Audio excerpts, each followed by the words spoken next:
It's an award which means the earth to its recipient, Caddie of the Year. On Thursday night at this week's Caddie evening at the WGC HSBC Champions at Sheshan, the vote went to rookie Elliott, who hails from Patrush. Elliott has spent the last 4 years working with Brooks Koepka, the player who was on the Challenge Tour when they met but is now the US Open champion. Brooks was no less elated than Elliott. "I couldn't be more proud," he said at a first tee photo shoot this morning. The much-coveted white caddy bib, the caddies have said, not wholly in jest, that it is the equivalent of a green jacket from Augusta, was handed over by Nicola Crowther of HSBC.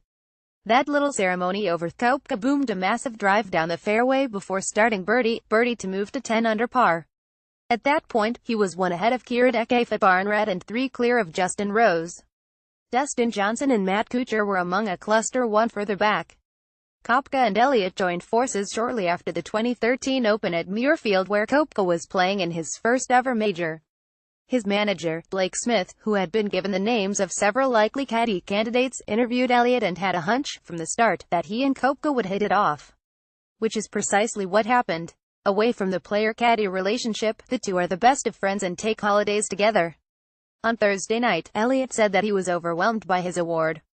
This most unassuming of bag carriers went on to tell how he had grown up in Patrush and played in the same high school team as Graham McDowell, the Ryder Cup man who won the 2010 US Open. "I found the bar and he found the practice ground," said the award winner, with cheerful exaggeration. "He's a really good dude," said Smith.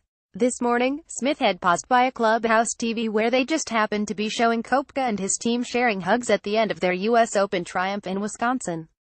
Pete Cowan, who teaches almost all the leading players of the moment, including Koepka, knows a good caddy when he sees one and says that Elliott is the best. He couldn't be more deserving of his award.